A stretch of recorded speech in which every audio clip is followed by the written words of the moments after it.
name is Josh France, and you're joining us for summer reruns. For everybody's entertainment while we get started here, let's start with a polling question. Go ahead and launch that. So the polling question out there is, how long have you used mobile mapping systems? Just to gauge our audience's experience in this exciting field of mobile mapping. So, and the results, of course, are we have a good middle of the road experience here. So a lot of experience, some actually with 12 or 12 years of mobile mapping experience. Awesome. It's about almost as much as you can have these days from a mobile system produced by manufacturer, of course. All right, so welcome everybody to Summer Reruns. We're going to be talking about the VMX-2HA. So, quick look at our agenda here. We're going to start with an introduction to what in the world do I mean by MLS. For those of you new, you'll find that very informative, I hope. And we'll start working our way through the workflow, starting with RIEGL and ending up in RIEProcess. And to close it all out, we'll give you some amazing reasons as to why the VMX is your next system.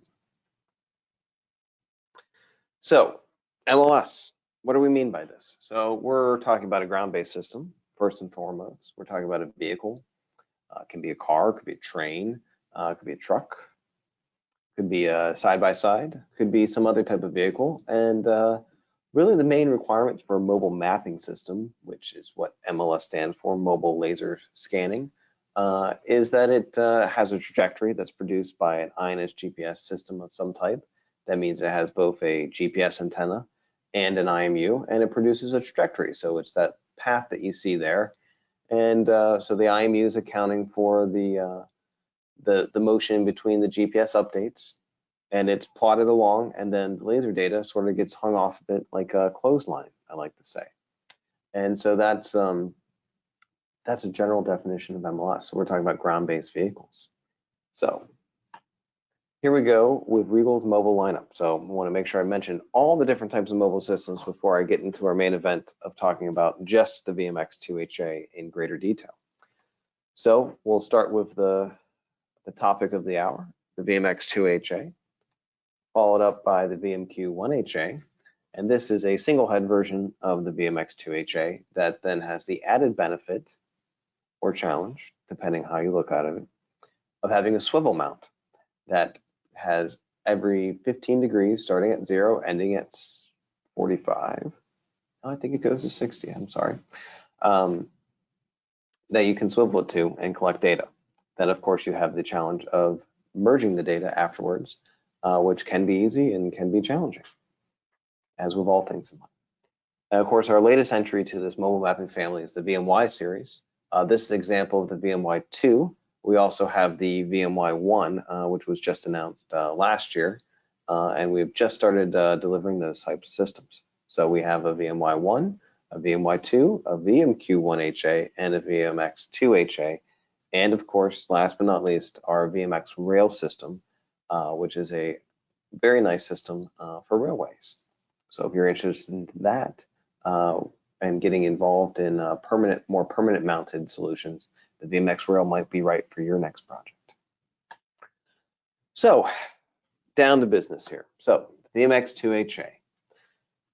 So let's start with the obvious, the sensors. So those are two VMX-1HA sensors, and they have a combined 3.6 megahertz scan rate, which means that each scanner scans up to 1.8 megahertz. So that's points per second. That's the pulse rate.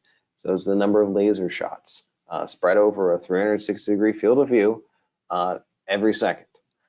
And then, of course, you have the rotating mirror, which provides the line speed or the scan rate, as it were. And that's at 250 lines per sensor for an effective total of 500. So we have 500 combined scans for the VMX-2HA, when considering both scanners simultaneously. So that's a quite powerful system, and we'll get into how that affects your point spacing and line spacing further on. So those are dual scanners, and they're integrated, meaning that you don't see any cables, you don't have to do anything on your own, they're pre-calibrated, all those good things. It's a full system, right? Turnkey solution would be another way to see it. And of course, we're talking about adding a tightly coupled GNSS system. So that means integrated GPS antenna, receiver, and IMU, all inside one container, all the angles, all the math, all figured out for you, ready to go, and it's calibrated. So you're not doing a calibration on your own. We're literally able to ship the system from our office in Orlando out to someplace as far as New Zealand, yeah, really, New Zealand, and back again without having to do any repairs, calibration, or changes to the system in order to have effective data. And that's really key to the VMX's longevity and success, is that we're not recalibrating the system every time we go somewhere. It would be a lot of work. So that's what we mean by a tightly coupled system. Then we get into our camera system. So that's the black ring along the bottom there, the black carbon fiber base, so to say, the camera base for the VMX-2HA. And you can see there are, you can see 4 cameras, maybe 5 if you look at right angle, but there's 6 cameras on there along the base, 2 downward facing cameras for pavement analysis, 2 forward looking cameras in this case, and 2 sideways facing cameras for utility collections, perhaps facades, looking at signs from parking that are facing the opposite way as the forward facing cameras can see. So a lot of different camera options there. And of course, we have the spherical camera integrated as well. In this case, it was the Ladybug 5 Plus. So all these things allow for a lot of great user adaptation. So you can angle the cameras to different angles, you can move them to different ports, you can use one of them, you can use all of them, and you can use none of them. So lots of different solutions there. And the VMX-2HA really truly is a present and future looking system. We're adding more features all the time to improve the external sensor awareness, but the core of the system really remains kind of unchanged since the beginning of the VMX 12 years ago. 2 scanners integrated with a GPS system, perfectly calibrated, ready for use.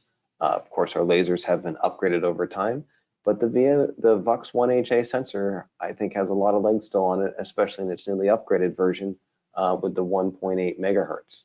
So that's not to say that there won't be a breakthrough technology that I'm unaware of that comes out before I finish this webinar. It's unlikely, but it could happen.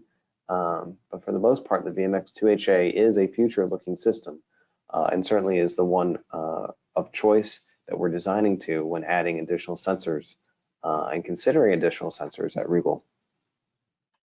So let's talk more about that famous camera system. And this is one of the reasons why it is such a future-looking system, is because we have a solid 10 gig Ethernet interface that allows us to have really high frame rates from large megapixel cameras. Yeah, okay, 12 is not large by standard definitions, but please remember that it wasn't that long ago that your phone was a phone and not a camera phone. And so the advent of new data new smartphones has really changed the way everyone looks at imagery. But when you're trying to combine things like a moving platform and large data collects, having too big of pictures can also be a challenge. So we'll talk more about cameras in a moment, but just for the sake of argument here, we have a lot of flexibility with our camera system, and 10 gigabyte Ethernet interface is a really solid platform to base our external sensors, particularly RGB cameras, on for the long duration here. So just take a look at how these connect from a graphical drawing here. You can see how they have different connection ports. So this is representative of that you can have 3 different cameras, or even one camera that can mount in 3 different locations on one side and 3 on the other, with the bonus one on the back. And then it all stores in a very nice, easy to move around case, and pretty compact case, given all the different components that need to fit in it and the size of the system. So it's one shipping box for this, and then a shipping box, of course, for the roof mount and the computer unit. And speaking of control unit or computer unit, the CU, let's talk a little bit about that. So the initial design of the VMX has always been around having a single computer, hopefully. Our original design had to include 2 computers, which made it a bit more trickier, but now with the later generation and better processing capabilities that you can buy these days in a single computer, we have combined it into one again. So it has a single cable connection, which has really been the emphasis of the VMX from the get-go, having a single cable connection up to the roof and then down into the vehicle. Of course, there are power cables and DMI cables and monitor cables that we're not counting in that single cable connection. By single cable connection, we mean to the roof and not to other parts of the car. Of course, reliable power subsystem. So if you don't have power, you can't collect data. And the VMX has had a very successful track record of creating good power reliability within our systems, whether it's through a parallel battery setup to operate on a ATV, or one that has a backup battery setup with a inverter connected to a car charger to charge the battery continuously while it operates the system. All those things have been done, as well as the normal way, which connects to the car alternator of the actual vehicle that you're using. Now, of course, eco-friendly cars have some challenges these days, but there's usually a way around it. So lots of options there. And we're not carrying around batteries they have to constantly recharge and replace. So that's the key thing there. So our backup battery is a standard deep cycle marine battery or your typical car battery that you can buy pretty much anywhere in the USA. So we had 10 gigabyte Ethernet interface we mentioned before, and we have lots of different hard drive options for data storage. So along the top there are 4 slots for hard drives that are double disks. The original size was about 1.9 combined between the 2 hard drives. Now we have ones that double that capacity available as well. So if you're a VMX-2HA user and you're saying, hey, I want some more hard drive capacity, send me a note. I'm sure you know how to get a hold of me, and we can take care of that. And the good news is they're not double the price for double the storage capacity. Then external drive connectivity. We have lots of different ways to connect to the system, whether it be through USB 3.0 ports, through Ethernet ports, or even remotely connect to it over Wi-Fi, cellular network, you name it, we have a way to probably pull that off, which can come in handy in unique ways that we didn't think about at the time of building the system due to the fact that no one had dealt with a pandemic before. But we had several folks successfully capture data with a single car driver while they sat at their office and did the capture part of it. So, social distancing and all. So, getting down to the business of acquisition, of course, we need a great software to support that.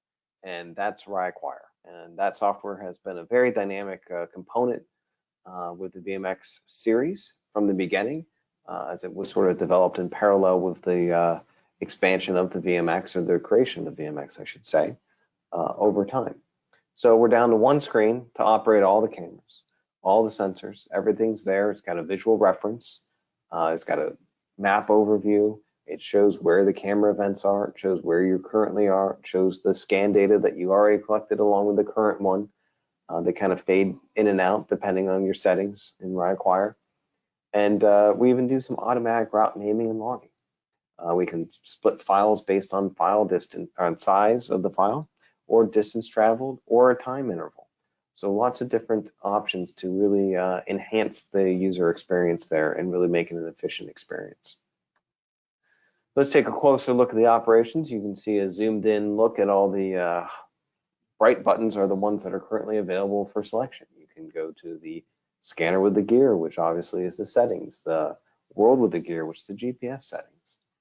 The green means go buttons for the world and the scanner. Just start the functions of logging trajectory and starting the scanner operation. So it's very easy to use, very intuitive, very common sense, and you can make those buttons even bigger for those of you that want to really see the buttons clearly from the back seat of the car even. So as you can see, the color coding changes. In the first picture, we saw an orange screen, meaning that you were in a caution state because you just initialized the system. It hadn't got down to the heading accuracy that it's expected to reach. And you can see in this picture, after a little bit of dynamic driving, we've reached that. And so everything's green now. So green means go, yellow means caution, and red means, uh-oh, stop, there's a problem somewhere.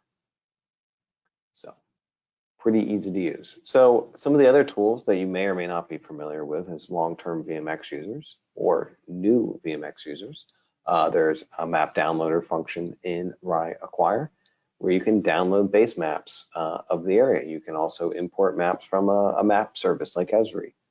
Even we have a map cache library you can link to. So things like that. We'll go through those settings fairly quickly to show you that. There's some camera settings. We'll talk about when and where to set those.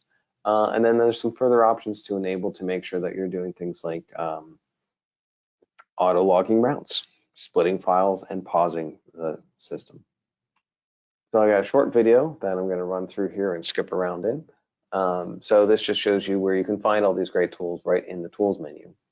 We're going to start with the exporting of the trajectory. So this happens, of course, after you're finished with data acquisition. You can go into a project, log into it, and you can export the trajectory after you're all done.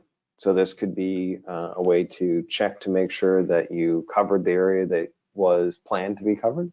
This could be a way to post-process the data in the field without having to run through POSPAC. So there's a lot of good reasons that you would export this. Creating a KML, of course, is a good example of a way to make sure that the areas that you're acquiring meet the planned collection area. So that's a real quick, easy file check to do. So as that export's there, I'll take a moment to take a drink, excuse me. All right, so that exports real quick to a KML file. I'm going to jump ahead here. So exported all that, then you can bring it in and pull that on up, and you can see that gets placed right in Google Earth there. So you can see the area of Winter Garden, Florida, and the black line is the trajectory that we exported. There you can see some other KML files that we created of the area for our sort of our testing zones. So you can also, once you're done with that, you can take a look at exporting the actual project itself. I'm going to jump ahead again. Get through some warning messages. You can export this scan data. So if you export the scan data, it'll export those heat plots there from your acquisition and also out to a KML file, and you can export those and bring them into Google Earth as well. Quick warning though, it works best when you do it before you process the project. If you do it after you process the project, it doesn't work so well. Coordinate systems change, things adjust. So that's you just do a quick fit to limit there. It grabs those and exports those as a KML super overlay or some other types of file formats. So now getting real quick into the environment settings. This is of course found under system environment settings. And you can see we first go to the control tab. Quick note about this, if you want to set up hotkeys that are unique to your system, or you want to know what the hotkeys that are already set by RIEGL, you can go here and you can see a list there. If you want to change them, you can simply click on them and then click your new key combinations. But the one thing I want to show you is under device settings here, and this is where we talk about the different options. So you can see in the bottom here, this is the pause logging. So when you stop at a stop sign, a traffic light, it stops the logging for you. So it's pause, so it doesn't create a break in the file, which is very effective in making sure you don't get those data ramps that you can sometimes get built up if you're using a two-person operation system or a one-person operation system, where you're not able to pause or split the trajectory at stop signs. But you do need to set the time and then actually stop for that time. So typically when I'm doing it is I will count out loud to 3, and that will really make sure that it switches over to the next file. So you might want to adjust it down to like 2 seconds or even 1, but then it gets a little close. So you do like 1.5 to 2 seconds is probably an ideal one. Then as soon as you go using the proper mobile technique of quick acceleration and not creeping acceleration, we'll call it, you'll get a good clean break. Then the other section to look at, of course, is up top here, the automatic toggling area. And that's going to show you that you can click on those and adjust the file size to have it split at even file sizes for consistent processing time. So that's why I would recommend for all users with VMX systems set that to maybe 500 megabytes, or go a little bit higher and do 1,000 to get into the gigabyte zone of data. All right, and those are some other options there. If we skip ahead here, we're going to look at the maps and where to set that up. So there's the maps button to download your map cache. And of course, most importantly, is the route objects. So if you go all the way down to the project route objects, you want to check that top box, not the bottom one. The bottom one will, of course, cause you to actually physically stop the spinning of the mirrors every time you get off the line, which means then there'll be a slight boot up time before it can pick up the next file. Let everything get up to speed. Of course, we don't have instantaneous motors on our systems yet. It's not really a thing. Well, may not be a thing, excuse me. Anyways, once that gets set up, then you can set up your buffer zone and change it to give you a little bit more room. So in case the person that was cutting the KML file was a little bit on the short side, you have a little bit of extra buffer distance to start it and also to stop it at the end of it.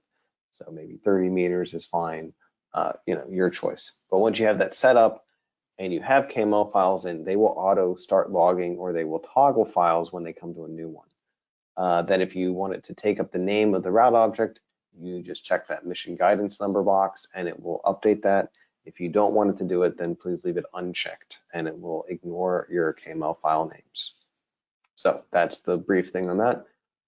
Area objects here, just interesting side note, if you want to instead use a box to define your area where you just draw 4 corners, you can bring those in as well. And when you enter and exit that area, it will also turn on and turn off your sensor. So that is our section on RIEGL.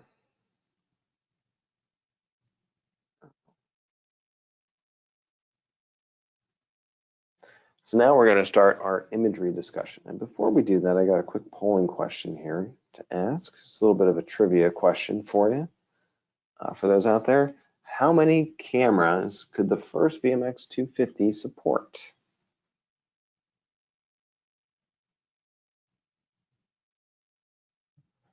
So we got some answers coming in here. So it's a bit of a trivia question and could be answered 2 different ways, I'd say. You could go with the first initial launch of the 250 and what was available then, or you could say that the first time we offered cameras, how many were. So there are technically 2 right answers. I apologize for that. So it's the maximum number of cameras that it could use, not how many were typically sold with it. All right, only about half of the participants are voting here. Let's go. Come on, you know this answer. Let's go. All right, almost. We're getting 62%. All right, about a minute of that, and that's enough fun of that. All right, not bad. Almost 70% of everyone voted. So the official answer would be 0 because the first system didn't offer cameras. It was a scanner-only system. But then we added on the CS6 camera frame, which could support up to 6 cameras. So both 0 and 6 were technically correct. However, most users ordered 2 cameras. At least that's my story, and I'm sticking to it. That's my recollection, I should say. All right, so back to the screen. Make sure it's still back on that one. All right, perfect. So, image acquisition. What really drives image acquisition? Typically, it's feature extraction, right? We want our folks doing the feature extraction to have an easy time. Because if you look at the picture and you look at the point cloud, power lines are a lot easier to pick out in the picture than they are the point cloud due to obstruction, due to that they're dark, due to the fact that they're thin, and due to the fact that I've been working with point clouds for 12 years, and I trust what I see in the image for how many power lines there are more than I trust what's in the point cloud. For the simple fact that the point cloud from multiple passes may have shifted the position of the power lines due to wind. So it might be showing me 2 different ones instead of just 1. But when you look at the picture, you can see, oh wait, no, that really is all correct. So that's one of the main reasons to have imagery. The other thing is, of course, to create a proper object ID. So if you cover up real quick the image on the right and look at just the point cloud on the left, and I ask you, is there a fire hydrant there? You can't necessarily be sure, but as soon as you see it in the picture, it's obvious. So things like that. And so it's obviously faster to pick up features in imagery than it is point clouds because we look at RGB images of the world all the time. Sometimes it's driven by the fact to to create images is driven by the fact that it's a requirement. We're required to do it for the DOT. And now it's starting to become a requirement for advanced machine learning algorithms to have imagery to pick from, because training an algorithm to do something from a picture is a lot easier than training them to do it from a point cloud. Now, of course, the point clouds aid the accuracy of the images, and having it based on the point cloud is much better, and you draft off the point cloud positions. But the imagery is really the way that we see things, a better visual communication language almost than a point cloud is in many respects. So when we come to the topic of cameras, we have to think about, how do we select our cameras for the mission? What can we set up? What can we adjust? What is our objective? What do we want to collect? There's cameras that are great for broad purpose things like colorizing the point cloud. Those are our spherical cameras, whether they have a lot of megapixels or a few, depending on how you look at it. Those are great for colorization of everything. However, if you want to focus on a specific object at a specific distance, there's a lot of things that you need to factor in before making that final selection. And of course, there are some things you can control and some things that are completely out of your control, like lighting. We'd love to say that you should always do collection between a certain hours of the day. However, that's physically not possible sometimes due to a variety of factors, whether it's a late start, whether it's a vehicle problem, whether it's a system problem, not that those ever happen for long, or it's just a limitation of what the sensor can see because the field of view is wrong for what you're trying to detect. And your orientation initially that worked for the first object doesn't work for the second, third, or fourth, because they're not always in the same place. So we have a lot of factors in cameras that aren't so easily defined as setting a scanner parameter. And a lot of times we focus in training a lot about the scan data, how to process it, and not a lot of time focusing on cameras because we all take pictures, so how hard can it be, right? Exactly, it's challenging. So that gets us into, what are we in control of? Well, we can control obviously the orientation of the cameras. That's the easiest one, that's physical. But of course, pointing them at the right direction to make sure that everything overlaps properly for what we want to do with them, it's a little bit more of a tricky question. So you do have to really pay attention to that. And it's also critical that you pay attention to the top of the camera versus the bottom of the camera. So that way you don't get permanently twisted imagery. Yeah, I've done that before. We can also control the region of interest. So if we don't want to have the top of the truck, as in this picture, influence the overall image quality, we can create a field that sort of blocks it out so it doesn't affect the imagery highlighting. Then of course we have the settings of the actual camera, and we'll get into that. And last but not least, of course, is the actual frame rate. How fast are we taking these images, and is it going to meet our objective? Is our speed going to comply with that? Is the photo separation going to work with that? And then last but not least, is our data storage going to put up with that? So lots of good questions about this. So we developed some camera settings. So I've included that as a handout that you'll be able to download. Is our camera settings. They come with the systems now as part of our delivery. But if you haven't gotten them before and I haven't emailed them to you, I apologize. They're available as a handout there. And they're simply just some recommendations based on 3 different lighting condition settings. So it's bright, overcast, or poor lighting. So those are pretty broad categories, I know, and that your day that you need to collect may not fit one of those exactly. But I definitely encourage you to inform your collection clearance of these settings and to have them update them if the conditions change drastically throughout the collect. You will get better images as a result of that initially, and then also better images to post-process and adjust with our automatic brightness tool that's included in all versions of RIEGL process since I think 1.88, so the last 2 years. But it's certainly included in the most recent release. And again, these only work for the RIEGL cameras. This does not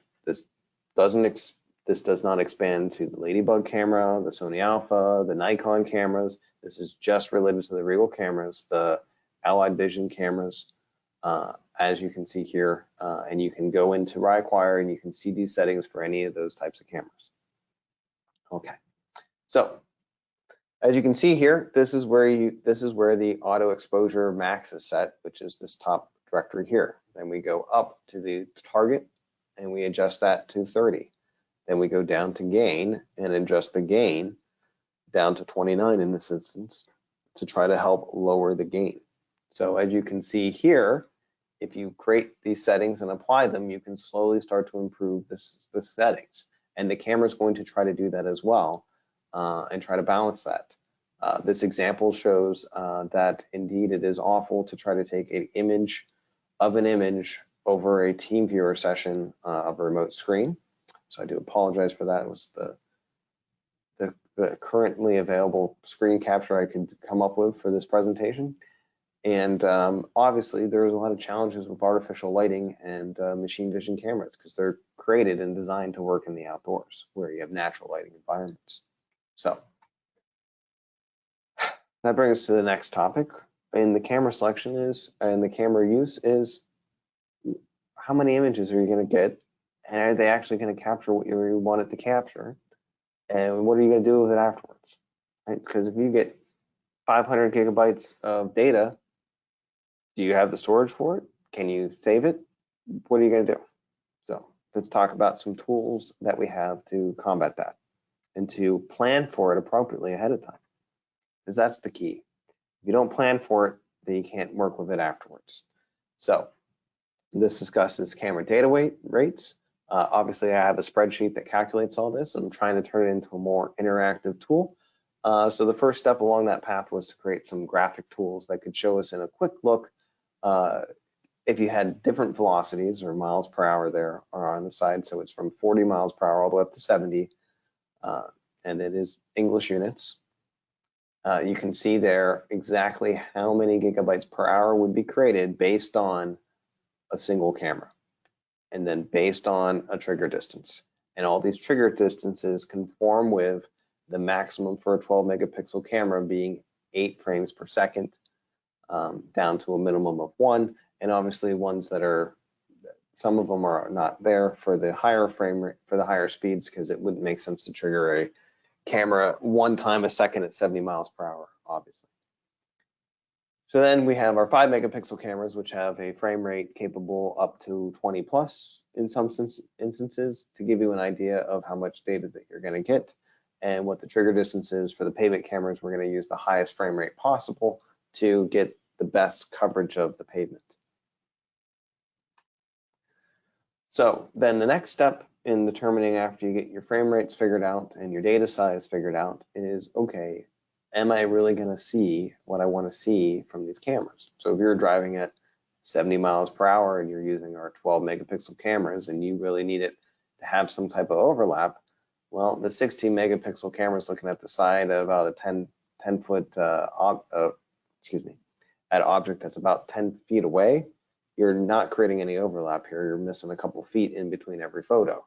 You'd have to go to the 12 megapixel 8mm lens camera to actually achieve some type of overlap in terms of the width of the photo, assuming the object is 10 feet away that you're consistently looking for. As you can see, each of our cameras has a unique field of view as a result of the lens. So to talk more about the 5 megapixel cameras and their designed purpose is pavement capture. Here's a look at that. So what are we trying to accomplish with this? Well, we're trying to accomplish more detail extraction from pavement, right? So there's lots of different ways that pavement conditions are measured in the United States and around the world. There's all sorts of parameters, and one of them is sort of figuring cracking index, right? There's some big cracks that are obvious in all types of data, and there's some cracking types that are only obvious in some. Traveling a certain velocity along the path with mobile laser data, you're not going to see small cracks, but with these cameras and the high frame rate, you can see that our small pixel footprint of 1.4 millimeters does a pretty effective job of getting you information about the cracking. So we're working on creating some outlets to this great information in the terms of programs that can take advantage of this data and extract value from it in a very quick and automated way. So this is an under development problem, under development feature that's gaining more traction within the industry, I'd say.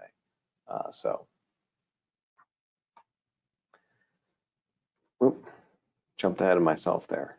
Let's see. Oh, too many things are moving on me. So now that takes care of photos. So now we're talking about laser data, and if we look at all the different mobile systems in comparison, what kind of data quality do we get? So we have the VMX-2HA, the VMQ1, and the VMY2 playing this game today. And you can see here that they have very different point spacing and point patterns. Obviously, there's a big difference between a single head system and a dual head system, as you don't see the cross pattern in the VMQ1HA because we're looking at a single pass. And we can then look at the close-ups here of this arrow, and you can see very clearly the edge detection and the precision of that object is much better defined in the VMX-2HA as expected. But of course, there are purposes and places for each of these other systems.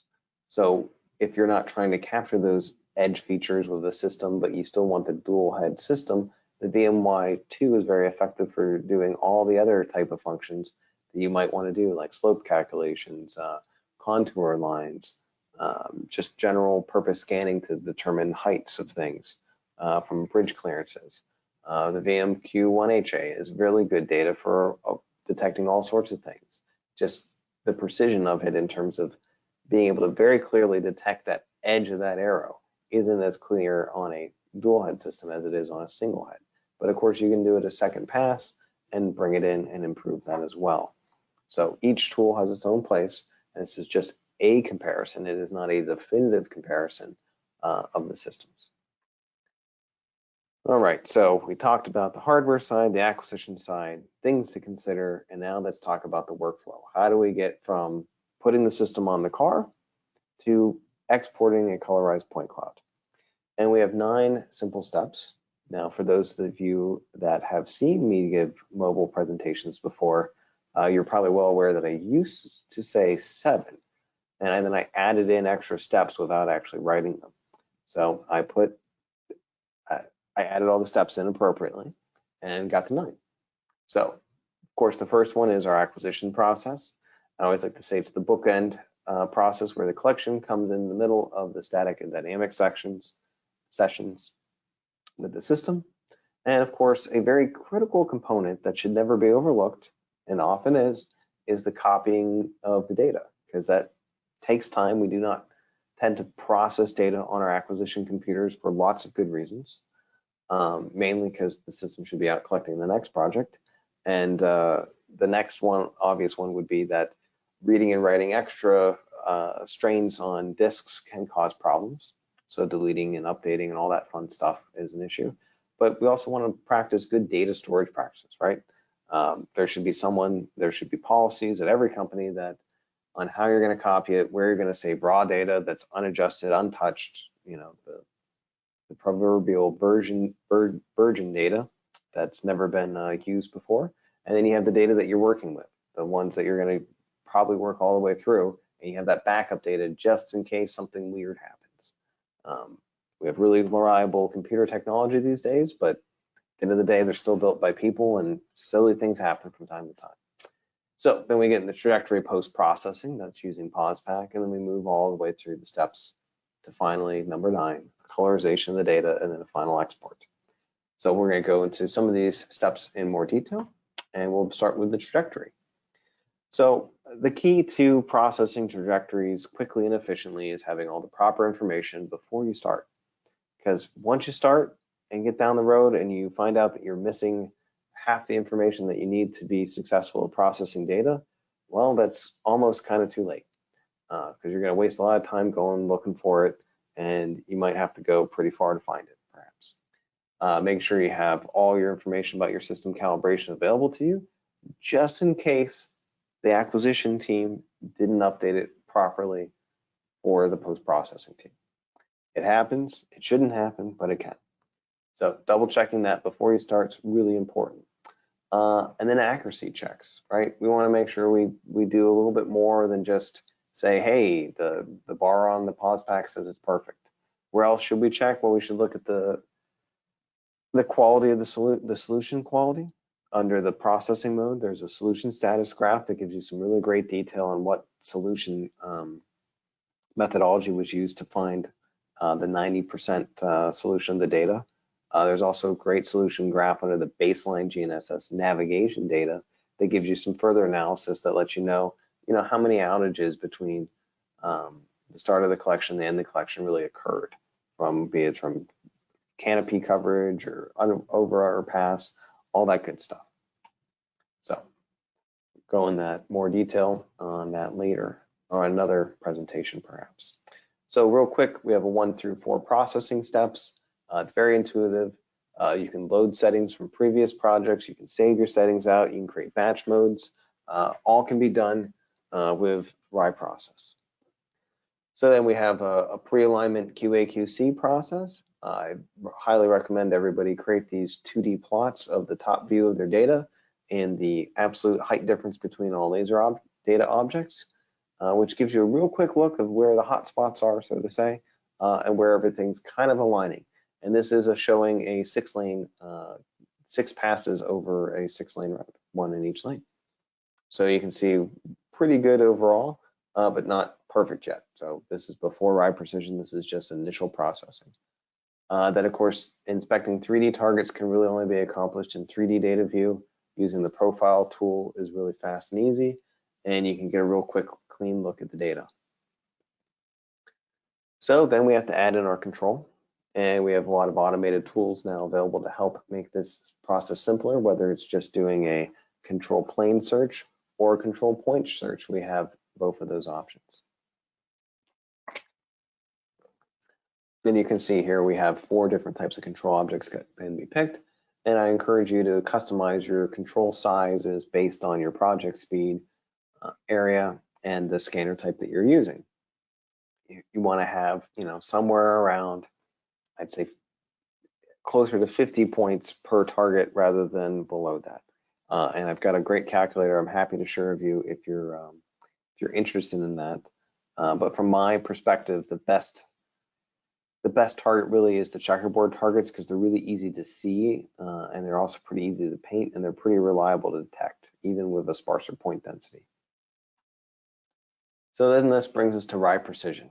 So we've checked that all the controls brought in correctly, because RIEGL Precision, at the end of the day, is a computer algorithm that takes your inputs and it believes them 100% to be accurate, and is going to do exactly what you ask it to do. So it uses all the automated features in the point cloud, adjusts it, brings in control points, control planes, and it does a full trajectory adjustment. So that's everywhere along the trajectory path it's doing an adjustment. And it really has some great ability to handle large data handling, right? So it's really effective at doing from the small to the large project in mobile mapping. And it has the added benefit that we've been using and improving this tool in terms of its ability to handle data since 2013 when we first released RIEGL Precision. So not only is it a good tool to use, it's a long-running proven tool that we have at our fingertips for those of us that have VMX systems. So again, this is pre-alignment. You can see pretty good, but this is post. Yeah. One more time so you can properly ooh and ah. All right, thank you. So let's move along here as I see that we're approaching 15 minutes to the hour. I've got a bit more to get through, but not too much, so hang on, folks.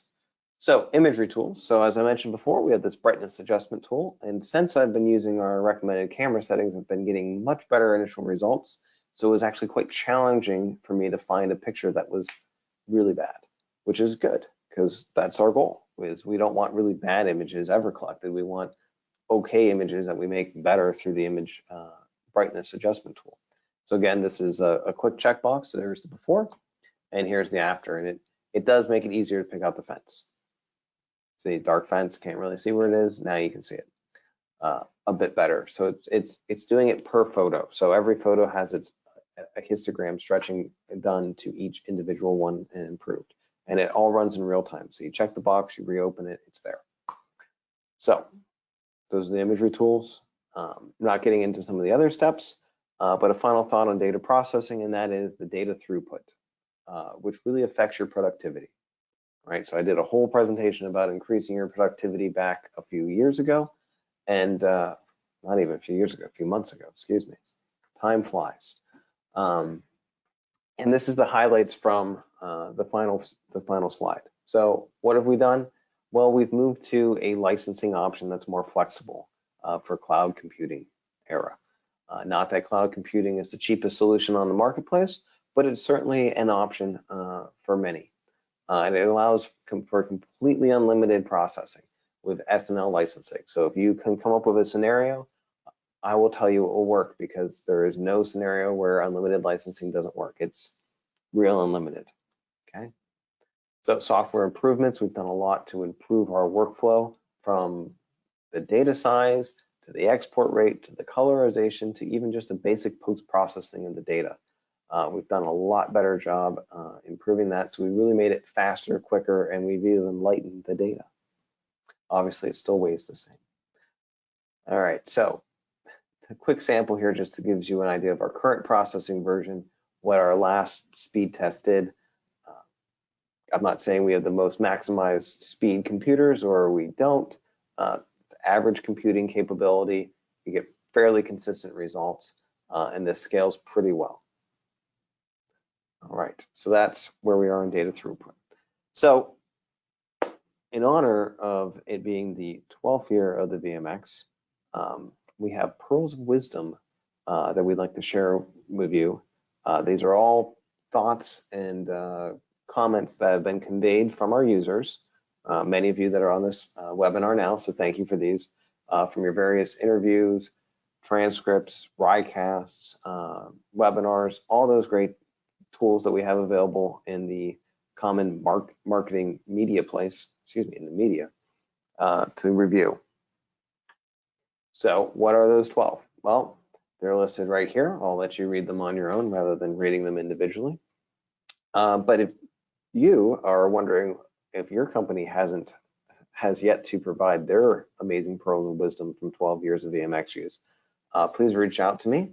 We have a variety of great media platforms in which to share your story with the community. And I want to stress, it's really important that everyone knows about these things.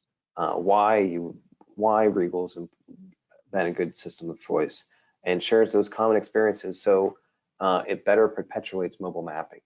And there's a lot of systems on the marketplace, and it gets a little bit busy and noisy sometimes, and hearing from clear voices helps users make informed decisions and makes them pay attention to key features that they may have missed and overlooked. So I want to thank everybody for sharing their 12 pearls of wisdom over time with us, and strongly encourage anyone that wants to share them to please reach out to me after this or during this, whenever. I'd be happy to add your voice to this. So all those points really make for me that this is a proven system. The VMX overall has been a proven success for many years now, and I want to thank you for your time this afternoon or morning or evening, wherever you are. And we have about 10 minutes still to go here on the webinar, so if you have any questions, go ahead and type them in the question box. I do have one more poll, but we'll go ahead and get to some questions. So if you have any questions, go ahead and send them in. All right, so that's a very specific question there. So we do have some computer, so the question is about whether they can upgrade their control box. That's really in case-by-case scenario depending on the age. So that's a great question to send in to me afterwards to look at more carefully. Some things can be upgraded in control boxes, but not all things. And then becomes a cost perspective, right? So is it cost effective to do that? So generally speaking, there are some upgrades that can be done that are done every time we do a 2-year system maintenance, but then there are limitations that would make it a challenge. All right, so that's a great question. Thank you. Any more questions? Comments? Concerns? All right, so that means I did a great job explaining this. Final poll question, because I know everybody loves these. Another trivia question about the VMX. Which conference in North America was the VMX first announced at? All right, so thanks for voting. We'll go ahead and close that. So the answer was SPAR of 2010 was when it was initially announced in North America. Energeo was the launch place for International in 2009, but SPAR 2010/IMLF, I believe, was the answer. But the user group meeting was a little bit late in 2012. So thank you for that. So great question here about control markers. So do you need special reflective color for ground control markers? Yes, that certainly helps. So yeah, you do want to use either paint or other markings to make sure that you have, or tape. Actually, tape really works really well. So there's a tape made by Granger that has sort of a reflective coating in it that they use for traffic markers. And that really works very well. Now, different models of the VMX see different materials slightly differently because they're different laser sensors, whether it's the 450, the 250, or the 1HA. So I encourage you to test those reflectivity paints or tapes before you use them for a project. You know, put them down in a parking lot next to some painted stripes just to see the relative difference. Ah, yes. So the camera data wizard is importing data from the Ladybug 5 Plus with the new corrections import. Yes, I didn't get to that. It's a little bit more complicated than I can show in an effective webinar, but I will release, I'll try to do a RIE info on that in the upcoming weeks to sort of go through that process. But essentially what it is that you can use Ladybug Cat Pro to do some photo adjustments and editing, and that creates an XML file that then can be added back into the PGR file when we do the camera data extraction. So we're actually converting from the PGR stream file into the JPEGs. We'll take in that information from the Ladybug system. So that's essentially how it works. And I do apologize. I didn't get back to that. Just so many things to talk about. So I will try to do a RIE info in the near future about that, which will again be directly posted in video format. Thank you for reminding me. Any other questions as we wind down the hour here? We're at 5 minutes. All right, well, as I see that the attendee numbers is starting to dwindle as those make for the exits for the rest of their day, I then thank you once again for joining me for a webinar Wednesday. And I hope you enjoyed summer reruns live and in person. For those of you that weren't able to make it, I hope you also enjoy the recording that will come out around August. And for those colleagues that missed it, once again, the recording will be made available in August. Make sure you grab the handout if you haven't already, and appreciate you taking the time to join me today. Have a great one. Bye.